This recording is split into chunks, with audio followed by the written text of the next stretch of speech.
প্রথমেই কোরআনুল কারীম থেকে একটি আয়াত, দুটি আয়াত তেলাওয়াত করেছে।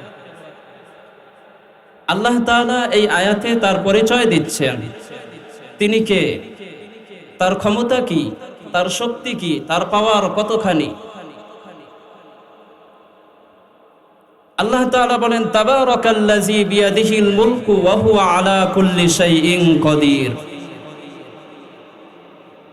মহিমান্বিত সেই মহান সত্তা, সেই মহান রব, যার করায়ত্তে, যার অধীনে, যার আয়ত্তে সমগ্র বিশ্ব, সমগ্র জাহান, সমস্ত ক্ষমতার উপরে যিনি ক্ষমতাবান, তিনিই হচ্ছেন সেই সর্বস্রষ্টা আল্লাহ তাআলা। পৃথিবীতে যত শক্তিধর, যত ক্ষমতাধর রাজা বাদশাহ এসেছে, একটা সময় না একটা সময় তাদের ক্ষমতা শেষ হয়ে গিয়েছে। কিন্তু আল্লাহ তাআলা এমন ক্ষমতার অধিকারী, যার ক্ষমতার কোনো শেষ নাই। আল্লাহ রাব্বুল আলামিন বলেন, আল্লাহু লা ইলাহা ইল্লা হুয়াল হাইয়ুল কাইয়্যুম। আল্লাহ হচ্ছেন তিনি, যিনি ছাড়া কোনো ইলাহ নাই, কোনো মাবুদ নাই। সমস্ত ক্ষমতার উপরে যার ক্ষমতা, হাইয়ুল কাইয়্যুম, যার ক্ষমতার কোনো শেষ নাই, চিরস্থায়ী যিনি, তিনিই হচ্ছেন আল্লাহ। আল্লাহ তাআলা মানুষকে ক্ষমতা দেয়, ক্ষমতা হচ্ছে আমানত। যখন এই আমানতের খেয়ানত করে, ক্ষমতার চেয়ারে বসে নিজেকেই বড় ক্ষমতাদার মনে করে, একটা সময় এমন আসে আল্লাহ রাব্বুল আলামিন তাকে এক থাপ্পড় মেরে ক্ষমতা থেকে বের করে দেয়। ইতিহাসের পাতা পড়ুন, ইতিহাস থেকে দেখুন, ফেরাউন এসেছে, নমরুদ এসেছে, আবু জাহেল এসেছে, সবাই ক্ষমতাধর ছিল। ফেরাউন তো এত ক্ষমতাধর ছিল, নিজেকেই খোদাই দাবি করে বসে আছে। আল্লাহ রাব্বুল আলামিন চুবাইয়া শেষ করে দিয়েছে ক্ষমতা। নমরুদ এত বড় ক্ষমতাধর ছিল, আল্লাহ পাক তার ক্ষমতা শেষ করে দিয়েছে। সেই ফেরাউন, নমরুদ, তাদের পেটাত্তা আমাদের দেশেও ভর করেছিল, সীমা অতিক্রম করেছে, আল্লাহ রাব্বুল আলামিন সহ্য করেন নাই, বের করে দিয়েছে। এটাই সিস্টেম। ক্ষমতা টিকায় রাখার জন্য মানুষ কত কিছুই না করে।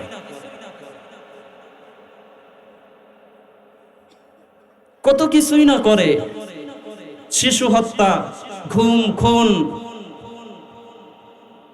সমস্ত ক্ষমতা টিকায় রাখার জন্য এরকম কিছু উচ্ছৃঙ্খল দল তৈরি করা, যারা নিজের ক্ষমতা টিকায় রাখার জন্য সাহায্য করবে, পুরস্কার স্বরূপ তাদেরকে উপহার দেওয়া হবে ধর্ষণ করার সুযোগ। যারা নিজের অবৈধ ক্ষমতাকে টিকিয়ে রাখার জন্য সাহায্য করবে, পুরস্কার স্বরূপ তাদেরকে দেওয়া হবে চাঁদাবাজি করার সুযোগ। এই জালিয়াতি, এই অত্যাচারী, এই পেটুক বাহিনী, প্রশাসন সহ সম্মিলিতভাবে যখন ক্ষমতা এমন ভাবে ক্ষমতার চেয়ারে বসে যে ক্ষমতা আর চিরস্থায়ী, আর ক্ষমতা শেষ হবে না, ক্ষমতার মোহে মানুষকে, মানুষের হক আদায় করে না, মানুষকে মানুষ বলে মনে করে না, আল্লাহ রাব্বুল আলামিন একটা পর্যায়ে এমন ভাবে আল্লাহ তাআলার পক্ষ থেকে ফয়সালা আসে যে খাবার খাওয়ার সময়টা পর্যন্ত পায় না, নতুন পোশাক পরবে সেই সময়টা পর্যন্ত পায় না, এক থাপ্পড় মারে দিল্লি গিয়ে পড়ে। এটাই হচ্ছে বাস্তব। আসল ক্ষমতা কার হাতে? আল্লাহর হাতে। হুয়াল হাইয়্যু হুয়াল কাইয়্যুম, তিনিই হচ্ছে আল্লাহ। তিনি তার পরিচয় দিচ্ছেন যে আল্লাহকে শোনো, আল্লাহ হচ্ছে এরকম যার ক্ষমতা কোনো শেষ নাই। আল্লাহ তাআলা বলেন, الذي خلق الموت والحياة ليبلوكم أيكم أحسن عملا। তিনি তো সেই রব, তিনি তো সেই আল্লাহ যিনি জীবন এবং মৃত্যু সৃষ্টি করেছেন, জীবন দান করেছেন এবং মৃত্যু যিনি দিবেন। জীবন এবং মৃত্যু দেওয়ার কারণটা হলো আমরা কি আমল করি, কতটুকুন ভালো কাজ করি, কতটুকুন খারাপ কাজ করি, এটা যেন যাচাই বাছাই করতে পারে, পরীক্ষা করতে পারে। এই জন্য আল্লাহ রাব্বুল আলামিন জীবন আর মৃত্যুর ব্যবস্থা করেছেন। কে আছে? ওয়াহুয়াল আজিজুল গফুর, তিনি তো ক্ষমাশীল, তিনি তো দয়াশীল। কে আছে তার কাছে ক্ষমা চাইবে? আল্লাহ তাআলা ক্ষমা করে দিবেন। তো নেক আমল, ভালো কাজ, সৎ কাজ, এটা করার জন্য আল্লাহ পাক দুনিয়াতে পাঠাইছে, পরীক্ষার হলে পাঠাইছে সামান্য কিছু সময় আল্লাহ তাআলা আমাদেরকে দিয়ে। আল্লাহ রাব্বুল আলামিন বলেন, আল্লাযী খালাকা সাবআ সামাওয়াতিন তিবাকা মা তারা ফী খালকির রাহমানি মিন তাফাউত ফারজি'ল বাসারা হাল তারা মিন ফুতুর। আল্লাহ রাব্বুল আলামিন বলেন, আল্লাহ তাআলা বলেন, আমি রব্বুল আলামিন সপ্তম আকাশ তৈরি করেছি, একটা দুইটা নয়, 7টা আসমান তোমাদের জন্য সৃষ্টি করলাম। রব্বুল আলামিন বলেন, এই আকাশটাকে সাজাইছি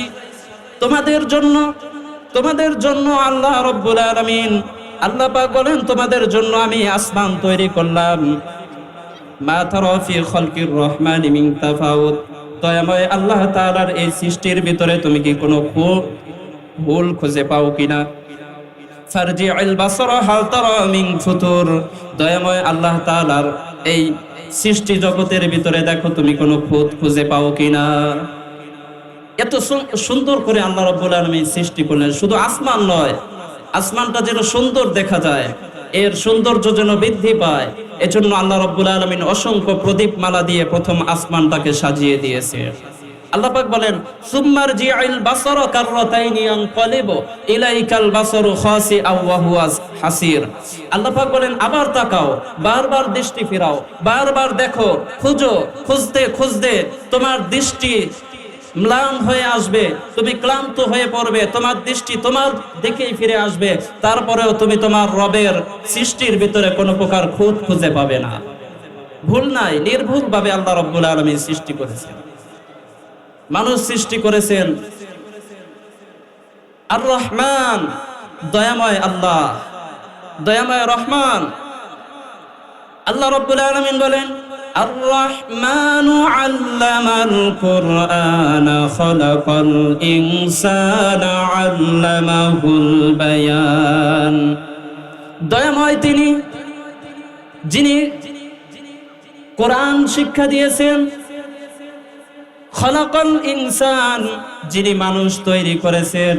আল্লামাহুল বায়ান, যিনি কথা বলতে শিক্ষা দিয়েছেন এবং দুনিয়ায় চলার সমস্ত পথ যিনি তৈরি করে দিয়েছেন, তিনি হলেন রহমান আল্লাহ। এত কিছু দেওয়ার পরে, এত কিছু দেখার পরেও যদি রবকে চিনতে না পারি, তাহলে এর চাইতে কপাল পোড়া আর জগতে নাই। আল্লাহ রাব্বুল আলামিন বলেন, وَلِلَّذِينَ كَفَرُوا بِرَبِّهِمْ عَذَابُ جَهَنَّمَ وَبِئْسَ الْمَصِيرُ। আল্লাহ তাআলা বলেন,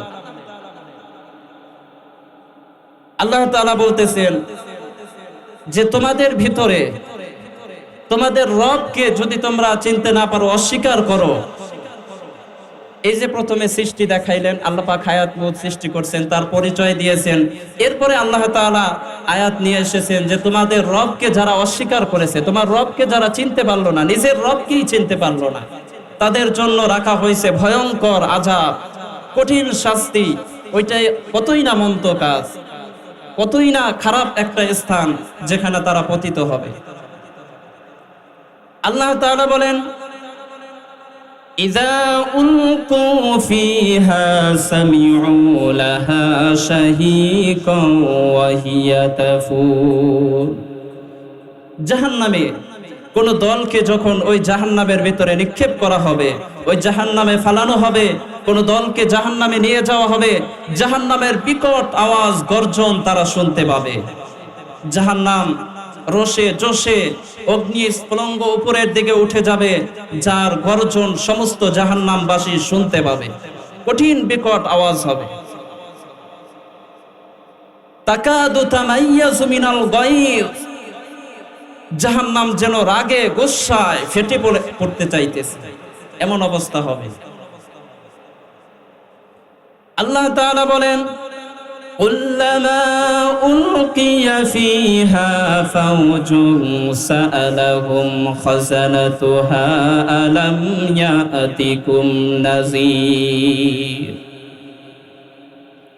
জাহান্নামে যখন কোন দলকে, কোন জাহান্নামীকে যখন জাহান্নামে নিয়ে যাওয়া হবে, জাহান্নামীর দ্বার রক্ষীরা তাদেরকে জিজ্ঞেস করবে, ও জাহান্নামীরা, তোমরা জাহান্নামে এসেছো, তোমাদের কি সতর্ক করা হয় নাই? কোন সতর্কবাণী কি তোমাদের নিকট পৌঁছায় নাই? এই জাহান্নামের ভয়ঙ্কর, জাহান্নামের আযাব সম্পর্কে কি তোমাদের কাছে কোনো ভীতি প্রদর্শনকারী যায় নাই? কেউ কি তোমাকে বলে নাই? তখন জাহান্নামীরা বলবে, ক্বালু বালা ক্বাদ জাআনা নাযীর। হ্যাঁ এসেছিল। তারা বলবে, হ্যাঁ এসেছিল। ফাকাযযাবনা ওয়া কুলনা মা নাযালাল্লাহু মিন শাইইন আনতুম ইল্লা ফি দালালিন কাবীর। জাহান্নামীরা আফসোস করে বলবে, হ্যাঁ এসেছিল, সতর্ককারী এসেছিল, বলেছিল, কিন্তু আমরা তাদেরকে মিথ্যা প্রতিপন্ন করেছি, তাদেরকে বলেছি তোমরা নিজেরাই তো বিভ্রান্তিতে আছো, আল্লাহ তাআলা এসব কিছু নাজিল করে নাই, এসব কিছুই নাই, সুতরাং তোমরা নিজেরাই বিভ্রান্তির ভিতরে পড়ে আছো, তাদের কথা শুনি নাই। তারা আফসোস করে বলবে, ওয়াকালু লাউ কুন্না নাসমাউ আও নাআকিলু মা কুন্না ফি আসহাবিস সাঈর। আফসোস করবে আর বলবে, আহারে যদি শুনতাম, যদি মানতাম, যদি বিবেক বুদ্ধি প্রয়োগ করিতাম, আজকে কঠিন আযাব, কঠিন জাহান্নামের ভিতরে আসতে হতো না। আফসোস করবে, আফসোস করবে, আফসোস ছাড়া আর কিছুই নাই সেদিন। আল্লাহ তাআলা বলেন, ফা'তারাফু বিযামবিহিম ফাসুহকাল লিআসহাবিস সাঈর। সেদিন জাহান্নামীরা তাদের অপরাধকে স্বীকার করবে, নিজেদের ভুল স্বীকার করবে, যে ভুল করেছি, অপরাধ করে ফেলেছি। কতই খারাপ জায়গা, মন্দ জায়গা, এরকম একটা জায়গার ভিতরে পড়ে তখন নিজেদের ভুল স্বীকার করতেছে। কিন্তু এখন যদি ভুল স্বীকার করে, করার কিছু নাই। জাহান্নামে জ্বলতে জ্বলতে অবস্থাটা এরকম হবে, চামড়াগুলি ঝলসে যাবে। শুধু যে আগুনের শাস্তি এরকম না, তাদেরকে ক্ষুধার যন্ত্রণাও ভোগ করতে হবে। আল্লাহ তাআলা কোরআন শরীফে বলেন, লা ইয়াযুকুনা ফিহা বারদান ওয়ালা শারাবা ইল্লা হামীমান ওয়া গাসসাকা। অবস্থাটা এরকম হবে, ঠান্ডা কোনো পানি পাবে না, পান করার জন্য ঠান্ডা কোনো পানিও থাকবে না। কি থাকবে? উত্তপ্ত ফুটন্ত গরম পানি আর রক্তপুষ, এগুলো ছাড়া আর কোনো খাবার পানিও নাই। জাহান্নামীদেরকে খাওয়ার জন্য কাঁটাযুক্ত ঘাস দেওয়া হবে, কাঁটাযুক্ত ঘাস। ওগুলো যখন ক্ষুধার যন্ত্রণায় খেতে চাইবে, মুখের ভিতরে নেওয়ার সাথে সাথে গলায় আটকে যাবে কাঁটা। গলায় এমন ভাবে আটকাবে, না সামনে বের হচ্ছে না ভিতরে যাচ্ছে। এরকম অবস্থায় কতক্ষণ থাকা যায়? জাহান্নামী দ্বাররক্ষী যারা আছে তাদেরকে বলবে, ও জাহান্নামের দ্বাররক্ষীরা, আমাদেরকে এখান থেকে একটু উদ্ধার করো না, এখান থেকে একটু বের করে দাও, এই আযাব তো আর সহ্য করতে পারতেছি না।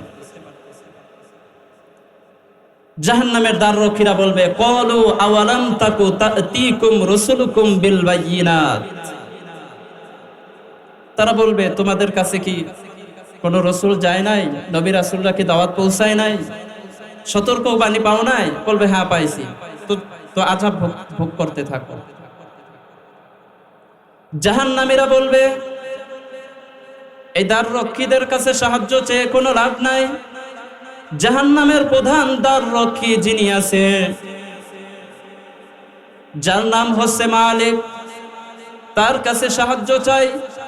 সমস্ত জাহান্নামবাসীরা চিৎকার করে জাহান্নামের প্রধান দ্বার রক্ষী ফেরেশতা মালিককে ডাক দিবে, বলবে হে আল্লাহর ফেরেশতা, জাহান্নামের আযাব আর সহ্য করতে পারতেছি না। ক্ষুধার যন্ত্রণা, পেটে খাওয়ার জন্য যেই ঘাস দিয়েছে ওগুলো গলায় আটকে গেছে, পানি পান করার জন্য যেই পানি দিয়েছে ফুটন্ত পানি, কাছেই যাওয়া যায় না, মুখের চামড়াগুলি ঝলসে যায়। এই কঠিন অবস্থায় তো থাকতে পারতেছি না, একটু ব্যবস্থা করে দাও এখান থেকে মুক্তির। জাহান্নামের এই প্রধান দ্বাররক্ষীর কাছে যখন তারা মুক্তি চাইবে, জাহান্নামের প্রধান দ্বাররক্ষী মালিক এদের ডাকে 1000 বছর পর সাড়া দিবে। 1000 বছর পর সাড়া দিবে। একটু চিন্তা করেন, খাবার খাইতে বসছেন, গলায় খাবার আটকে গেছে, গলায় কাটা বইছে, এখন পাশে একজনকে পানির জন্য ডাক দিতেছেন যে আমাকে এক গ্লাস পানি দাও। তো যাকে পানির জন্য ডাক দিতেছেন সে 1000 বছর পর সাড়া দিবে, তো কি অবস্থা হবে? 1000 বছর পর সাড়া দিবে। যখন তারা তার সাড়া পাবে তখন কিছুটা মনে আশ্বাস পাবে যে এখনই হয়তো মুক্তি পাবো। কিন্তু জাহান্নামের দ্বাররক্ষী ফেরেশতা বলবে কোনো শব্দ করো না, কোনো কথা বলো না, চুপচাপ আযাব ভোগ করতে থাকো। এখন আর আল্লাহ ছাড়া আর কোনো গতি নাই। সাধারণ দ্বাররক্ষীদের কাছেও কোনো সাহায্য পাওয়া গেল না, প্রধান দ্বাররক্ষী তার কাছেও সাহায্য পাওয়া গেল না। এখন তারা আল্লাহ তাআলার দিকে রুজু হবে, আল্লাহ তাআলাকে ডাকবে। জাহান্নামী বাসীরা বলবে ক্বালু রব্বানা গলাবাত আলাইনা শিকওয়াতুনা ওয়া কুন্না কওমান দাল্লিন। তারা আল্লাহ তাআলার কাছে বলবে রব্বানা, হে আমাদের রব, প্রতিপালক আল্লাহ, আমরা তো পথভ্রষ্ট জাতি ছিলাম, আমাদের পাপ, আমাদের গুনাহ, আমাদের অপরাধ, আমাদের সীমা লঙ্ঘন আজকে বিজয় লাভ করেছে। আমরা দুর্ভাগ্যা, হতভাগ্যা, আমাদের দুর্ভাগ্য আজকে আমাদের উপরে বিজয় লাভ করেছে। তারা তখন আল্লাহ তাআলার কাছে বলবে রব্বানা আখরিজনা মিনহা ফাইন উদনা ফাইন্না যালিমুন। তারা আল্লাহ তাআলার কাছে বলবে রব্বুল আলামিন, আরেকটা বার সুযোগ দাও, আরেকটা বার সুযোগ দাও। এরপরেও যদি আমরা সীমা লঙ্ঘন অতিক্রম করি, এরপরেও যদি আমরা জালিয়াতি করি, এরপরেও যদি আমরা তোমার হক হুকুম অমান্য করি, তাহলে তো আমরা সীমা লঙ্ঘনকারী হব, আরেকটা বার সুযোগ দাও। এই কথা বলার সঙ্গে সঙ্গে আল্লাহ রব্বুল আলামিন কি জবাব দিবে শোনেন। আল্লাহ তাআলা বলবেন ক্বালা খসাউ ফিহা ওয়া লা তুকাল্লিমুন। আল্লাহ তাআলা বলবেন চুপচাপ আযাব ভোগ করতে থাক, আর আমার সাথে কোনো কথা বলবি না। এবার চিন্তা করেন, স্বয়ং আল্লাহ যখন বলে দিবে যেই অবস্থায় আসোস এই অবস্থায় থাক, চুপচাপ আযাব ভোগ করতে থাক, আমার সাথে কথা বলবি না, তখন কি অবস্থাটা হবে? এতক্ষণ তো ফেরেশতারা বলেছিল, একটু আশ্বাস ছিল আল্লাহ তাআলার কাছে ক্ষমা চাওয়ার, মুক্তি চাওয়ার, কিন্তু আল্লাহ যখন বলবে চুপ বেটা, চুপচাপ আযাব ভোগ করতে থাক, কোনো কথা কবি না, তখন কি অবস্থা হবে একটাবার চিন্তা করে। সব শেষ। জাহান্নাম বড়ই কঠিন হবে, ভয়ঙ্কর হবে। দুনিয়ার পরীক্ষায় যদি আপনি ফেল করেন, পরবর্তীতে পরীক্ষা দেওয়ার সুযোগ থাকে। দুনিয়ার কোন বিচারে যদি আপনি হেরে যান, পরবর্তীতে আপিল করার সুযোগ থাকে। কিন্তু কবর, পরকাল, হাসর এমন একটা পরীক্ষার জায়গা, একবার ফেল করলে আর উপায় নাই, সুযোগ নাই। এই জন্য জ্ঞানী তো তারা, বুদ্ধিমান তো তারা, যারা দুনিয়ায় থাকা অবস্থায় পরকালের সামান, পরকালের চিন্তা ফিকির দুনিয়ায় থাকা অবস্থায় করে যায়, দুনিয়াতেই তার হিসাব মিলিয়ে ফেলে যে আমার এই জিন্দিগিতে, আমার এই জীবনে কতটুকুন ভালো কাজ করেছি, কতটুকুন ন্যাক কাজ করেছি, কতটুকুন বদ কাজ করেছি, খারাপ কাজ করেছি। দুনিয়া থেকে হিসাব মিলাইয়া যান। কবরে গিয়ে যদি একবার ধরা খেয়ে যায় তাহলে আর উপায় নাই। 5 টাকা দামের 1 কাপ চায়ের বিনিময়, একটা সিঙ্গারা, একটা পুরীর বিনিময় যদি ঈমান বিক্রি হয়ে যায়, তাহলে ওই ঈমান দিয়ে পুলসিরাত পার হওয়া সম্ভব নয়। আল্লাহর রাসূলকে ভালোবাসতে হবে সেইভাবে যেভাবে সাহাবীরা ভালোবেসেছে। আল্লাহর রাসূল সাল্লাল্লাহু আলাইহি ওয়াসাল্লামকে সাহাবারা এত ভালোবাসতেন, এত মহব্বত করতেন। রাসূলুল্লাহ যখন ইন্তেকাল করবেন, তিনি যখন দুনিয়া থেকে চলে যাবেন, তার যখন বিদায় হয়ে যাবে, রাসূলুল্লাহ সাল্লাল্লাহু আলাইহি ওয়াসাল্লাম অনেক অসুস্থ, জ্বর, নবীজি কখনো হুঁশ কখনো বেহুশ। এই অবস্থায় নবীজির অবস্থা, সাহাবায়ে কেরামগণ সকলেই অস্থির। হঠাৎ করে যখন খবর এলো নবীজি ইন্তেকাল করেছেন, সাহাবায়ে কেরামগণ পাগলের মতো হয়ে গেল। হযরতে ওমর রাদিয়াল্লাহু তাআলা আনহু তিনি তো মানতেই পারতেছেন না যে নবীজি মারা গেছে। তিনি তরবারিটা হাত থেকে বের করে বলতেছেন, ও আল্লাহর নবীর সাহাবীরা, মক্কা মদিনার সমস্ত সাহাবারা শোনো, আল্লাহর নবী ইন্তেকাল করেছেন, এই কথা যে বলবে আমি ওমরের তরবারির হাত থেকে কেউ বাঁচতে পারবে না। আবু বকর তাকে সান্ত্বনা দিল, কোরআনের কিছু আয়াত পড়ে শোনালো। হযরত ওমর রাদিয়াল্লাহু তাআলা আনহু বুঝতে পারলেন, কুল্লু নাফসিন যায়িকাতুল মাউত, নিশ্চয়ই প্রত্যেকটা প্রাণীর মৃত্যুর স্বাদ ভোগ করতে হবে। প্রত্যেকটা জীব, প্রত্যেকটা সৃষ্টি একদিন শেষ হবে। স্বয়ং আল্লাহ রাব্বুল আলামিন চিরঞ্জীব, তার কোনো শেষ নাই। নবীজিকে গোসল করানো হলো, কাপড় পরাইয়া শেষ বিদায় যখন দিবে, হযরতে আবু বকর নবীজির মাথার কাছে কবরের ভিতরে নামলো, হযরতে ওমর নবীজির পায়ের কাছে কবরের ভিতরে নামলো। দুজনে ধরে নবীজিকে কবরের ভিতরে শোয়ায়া দেওয়া হলো। হযরত আবু বকর শেষবারের মতো নবীজির চেহারা একবার দেখবে, এই জন্য চেহারার কাপড়টা একটু সরায় দিয়েছে। আহারে, পূর্ণিমার চাঁদের চাইতো উজ্জ্বল ছিল নবীজির চেহারা মোবারক। আজকে নবীজি ইন্তেকাল করেছে, চক্ষু দুইটা বন্ধ, যেন শান্তির ঘুম, শান্তির ঘুমে ঘুমিয়ে পড়েছে। হযরতে আবু বকর এটা ভেবেই চোখের পানি ধরে রাখতে পারলেন না যে এটাই বুঝি শেষ দেখা, এরপরে নবীজির সঙ্গে আর দেখা হবে না। ক্ষুধার সময়, ক্লান্তির সময় সমস্ত কাজ ফেলে দিয়ে দৌড়িয়ে নবীজির কাছে যেত। নবীজির সুন্দর নুরানি চেহারা দেখে তাদের কলিজা ঠান্ডা করত। আজকে সেই নবীকে শেষবারের মতো বিদায় দিচ্ছে, শেষবারের মতো সেই চাঁদ মুখের দিকে তাকাইছে।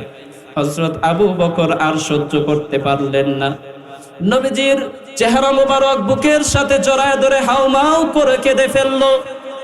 আবু বকরের কান্না দেখে হযরত ওমর ফারুক আর নিজেকে ধরে রাখতে পারল না, নবীজির পা মোবারক বুকের সঙ্গে জড়ায়া ধরে ওমরও কান্না করে দিল।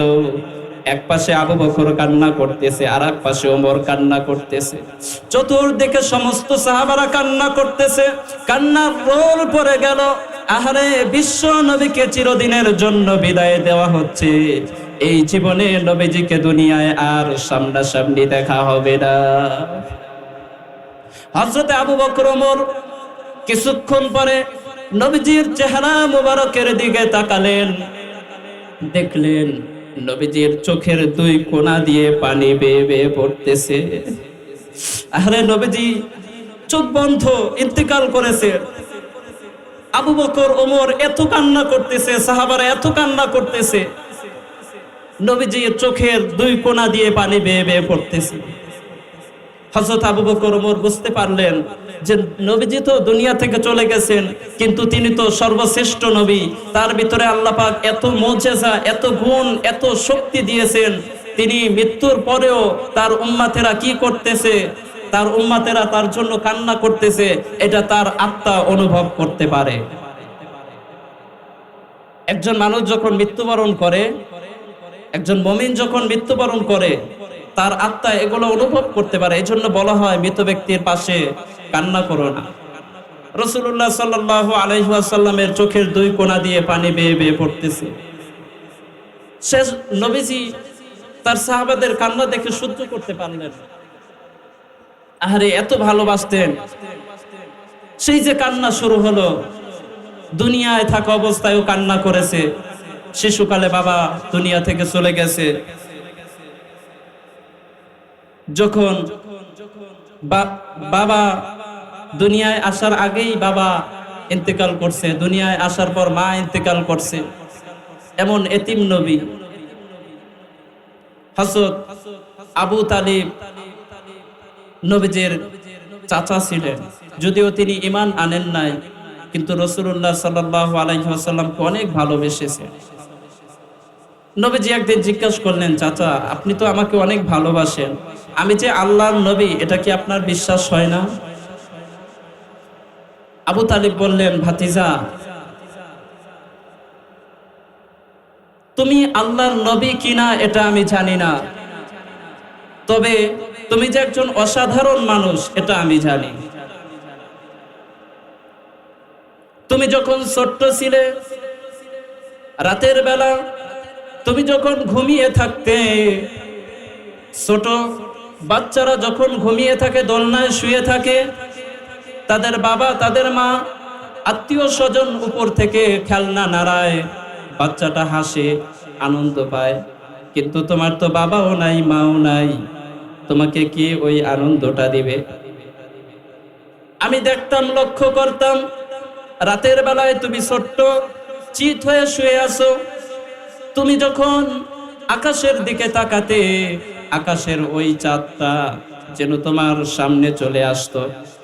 তুমি যখন ডান দিকে ঘুরতে, আকাশের চাঁদটা ডান দিকে চলে যেত।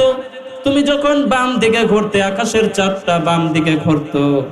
তোমার সাথে খেলা করার মতো তোমার বাবা না, তোমার বাবা মা নাই বলে আল্লাহ রাব্বুল আলামিন আকাশের চাঁদটাকে তোমার জন্য খেলনা বানায় দিয়েছে। এটার জন্য বুঝতে পেরেছি তুমি আসলেই অসাধারণ একজন মানুষ। কিন্তু তার ভাগ্যে ছিল না ঈমান, এজন্য ঈমান আনেন নাই।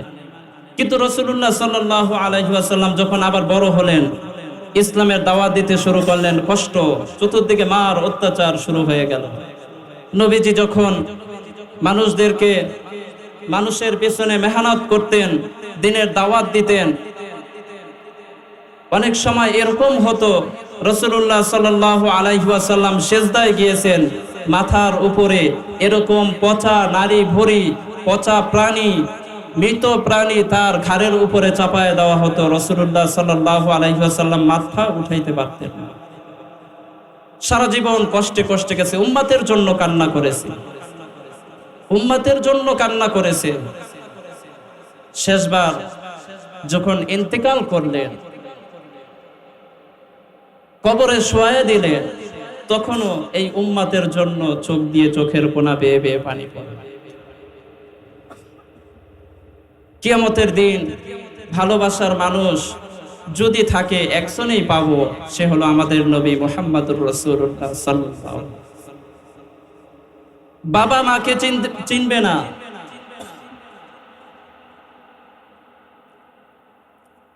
বাবা মা যারা কষ্ট করে লালন পালন করেছে, বড় করেছে, তাদেরকে চিনবে না।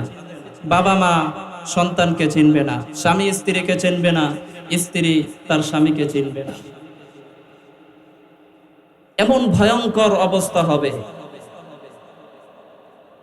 তাফসীরের ব্যাখ্যায় এরকমটি আসে যে আসলে চিনবে কিন্তু পরিচয় দিবে না, দৌড়ে পালাবে। কিসের জন্য পালাবে? কারণ যদি কোনো কারণে আমার থেকে তার কোনো হক নষ্ট হয়, তাহলে আজকে সে তো আমাকে আসামি বানিয়ে দিবে, সে তো আমার কাছে একটা নেকি চাইবে, এই জন্য পরিচয় দিবে না, পালিয়ে যাবে।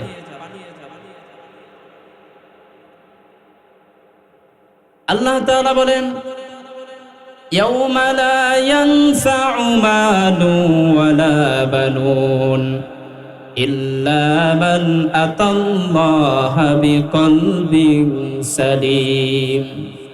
কিয়ামতের দিন ধন, সন্তান, সন্ততি, মাল এগুলো কোনোই কাজে লাগবে না, অর্থ সম্পত্তি কোনো কাজে লাগবে না। ইল্লা মান আতাল্লাহা বিকলবিন সালিম, কলবটা যদি পরিশুদ্ধ হয়, কলবে সালিম হয়, ইমানটা যদি খাঁটি হয়, মজবুত হয়, দিল আত্মা ইমানটা পরিশুদ্ধ যদি নিয়ে যেতে পারি, এটাই কিয়ামতের দিন কাজে আসবে। আর সব কিছু ব্যর্থ, কোনো কাজে লাগবে না। এজন্য দুনিয়ার জমিনে থাকা অবস্থায় পরকালের সামান গুছিয়ে নেওয়া। প্রকৃত বুদ্ধিমান তারাই যারা দুনিয়াতে থেকে জীবনের হিসাবটা মিলিয়ে নেয়। আপনি সারাদিনে কি করছেন? সন্ধ্যার সময় বসে বসে চিন্তা করবেন, সন্ধ্যার সময় বসে বসে চিন্তা করবেন, রাতে যখন শুয়ে পড়েন তখন বসে বসে চিন্তা করবেন, বিকেলবেলা একা বসে আছেন বসে বসে চিন্তা করবেন যে আজকে সারাদিনে আমার দ্বারা কি ভুল হয়েছে, কি অন্যায় হয়েছে, কয়টা ভালো কাজ করছি, কয়টা খারাপ কাজ করছি। এশারের নামাজ পড়ে যখন বিছনায় শুয়ে পড়েন চিন্তা করবেন আজকে কতগুলি গুনাহ আমার দ্বারা হয়ে গেছে। যদি এই চিন্তা করেন তাহলে অবশ্যই আপনি খুঁজে পাবেন যে কাকে ঠকাইছেন, কার থেকে 2টা টাকা মাইরা খাইছেন, কার থেকে 10টা টাকা চাঁদাবাজি করে নিছেন, কার সাথে মিথ্যা কথা বলছেন, কয় ওয়াক্ত নামাজ ছেড়ে দিয়েছেন, একটার পর একটা অটোমেটিক মনে পড়ে যাবে। যদি আপনি তখন তওবা করে ক্ষমা চেয়ে ঘুমায় যান, এই মৃত্যুর পরে যদি এই রাতে যদি আপনার মৃত্যু হয়ে যায় আর ওই তওবা যদি আল্লাহ পাক কবুল করে নেয় তাহলে আপনি জান্নাতি। কিন্তু যদি জীবনের হিসাব মিলাইলেন না, পাপের বোঝা মাথায় নিয়ে ঘুমিয়ে পড়লেন আর এমন ঘুমাইলেন সেই ঘুমেই পরকাল, আর ঘুম ভাঙলো না, একটু চিন্তা করেন তো কি হিসাব দিবেন? প্রতি মুহূর্ত কবর আমাদেরকে ডাকতেছে। ভয় হওয়া উচিত। প্রতি মুহূর্তে কবর সতর্ক করতেছে। যে কবর মাটির উপরে দাঁড়িয়ে আমরা অন্যায় করি, যেই মাটির উপরে দাঁড়িয়ে আমরা গুনাহের কাজ করি, যেই মাটির উপরে দাঁড়িয়ে পাপের কাজ করি, এই মাটি আমাদেরকে চিৎকার করে ডাকতেছে, হে আল্লাহর বান্দা, হে আল্লাহর নাফরমান বান্দা, তুমি যে আমার উপর দাঁড়িয়ে আমাকে সাক্ষী রেখে এখানে এই পাপ কাজটা করলে, এখন মৃত্যু হলে এখনই তো তুমি আমার ভিতরে আসবা। তোমার কি ভয় করে না? ভয় নাই তোমার? কেন মৃত্যুর কথা স্মরণ হয় না? আজকে যদি এখানে গান বাজনার আয়োজন হতো, ভরে যেত, দর্শকে জাগা হতো না, কেন ভালো কাজে কোরআন হাদিসের দিকে দিল টানে না? দিলটা মরে গেছে। আল্লাহ রাসূল সাল্লাল্লাহু আলাইহি ওয়াসাল্লাম বলেন যে দুনিয়াতে যারা অপরাধ করবে, গুনাহের কাজ করবে, বেশি বেশি পাপের কাজে লিপ্ত থাকবে, দুনিয়াতে থাকতেই তাদেরকে 5টি শাস্তি দেওয়া হবে। এটা দুনিয়ার শাস্তি। 1 নম্বর শাস্তি হলো গুনাহের কাজ করেছে, 1 নম্বর শাস্তি হলো তাদের রিজিকে বরকত থাকবে না, তাদের রিজিক কমিয়ে দেওয়া হবে। 2 নম্বর শাস্তি হলো তাদের হায়াতে বরকত থাকবে না, হায়াত কমিয়ে নেওয়া হবে। 3 নম্বর শাস্তি হলো তাদের চেহারায় নূর থাকবে না, চেহারার নূর সৌন্দর্য উঠে যাবে। 4 নম্বর শাস্তি হলো ভালো কাজে ভালো লাগবে না, ভালো কাজে ভালো লাগবে না। গুনাহের কাজ করতে করতে ওটা অভ্যাস হয়ে যাবে, স্বাভাবিক হয়ে যাবে। নেকের কাজ তখন আর ওই দিলে ভালো লাগবে না। 5 নম্বর হলো, আপনি যে পাপ কাজটা করছেন এর জন্য অনুশোচনা হবে না। একজন মানুষ হঠাৎ করে যখন অপরাধ করে তখন খুব সারাদিন ওইটা কল্পনায় ভাসে, এই কাজটা করলাম, এই গুনাহের কাজটা করলাম। কিন্তু এটা যদি প্রতিদিন করে তখন এটার জন্য তার আর অনুশোচনা হয় না। এই জন্য গুনাহ করতে করতে তার দিলটা, কলবটা মরে যায়, যার জন্য ভালো কাজ, ভালো কথা তার ভালো লাগে না। আর যে ব্যক্তি নেক কাজ করবে, ভালো কাজ করবে, দুনিয়ায় ইবাদত করবে, তার জন্য দুনিয়ায় থাকা অবস্থায় 5টা পুরস্কার। 5টা পুরস্কার দুনিয়ায় থাকা অবস্থায়। 1 নম্বর হচ্ছে আল্লাহ পাক তার রিজিকে বরকত দিয়ে দিবে। কোটি কোটি টাকার মালিক, টাকা পয়সার অভাব নাই, কিন্তু খাবার খাইতে পারে না, অসুস্থ। ছেলে একটা প্রতিবন্ধী, মেয়ে একটা এরকম অসুস্থ, প্রত্যেক মাসে মাসে তার পিছনে হাজার হাজার লক্ষ লক্ষ টাকা খরচ হচ্ছে। একটার পর একটা টেনশন লেগেই থাকবে, শান্তি নাই।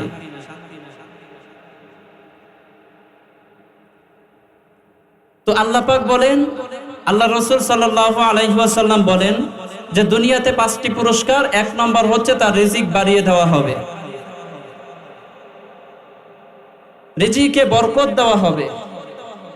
2 নম্বর হচ্ছে তার চেহারার উজ্জ্বলতা বেড়ে যাবে। মানুষ দেখলে তার চেহারার প্রতি এক ধরনের আকৃষ্ট হবে, চেহারায় নূর চমকাবে, তাকে ভালো লাগবে। 3 নম্বর পুরস্কার হলো তার অন্তরের ভিতরে আল্লাহ রাব্বুল আলামিন ঈমানের নূর ঢেলে দিবেন। অন্তরের ভিতরে আল্লাহ রাব্বুল আলামিন এমন মহব্বত, ভালো কাজের প্রতি এত আগ্রহ পয়দা করে দিবে যে ভালো কাজগুলি করতে তার তখন ভালো লাগবে। 4 নম্বর হলো আল্লাহ রাব্বুল আলামিন তার হায়াত, শক্তি, সুস্থতার নিয়ামত দান করবেন। আল্লাহ পাক তার হায়াতে বরকত দান করবেন। 5 নম্বর হলো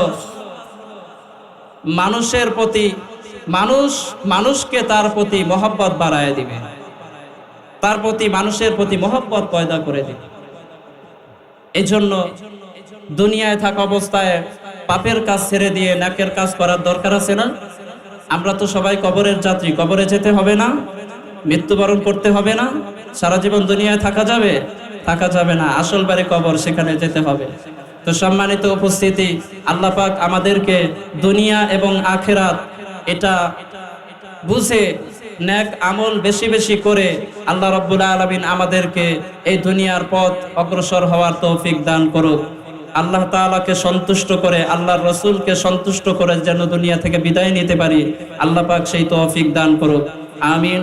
যে কথাগুলি বললাম আল্লাহ পাক সর্বপ্রথম আমাকে মানার তৌফিক দান করুক, আপনাদেরকেও মানার তৌফিক দান করুক। ভুল ভ্রান্তিগুলি আল্লাহ পাক ক্ষমা করুক। আমিন। আসসালামু আলাইকুম ওয়া রাহমাতুল্লাহি ওয়া বারাকাতুহু।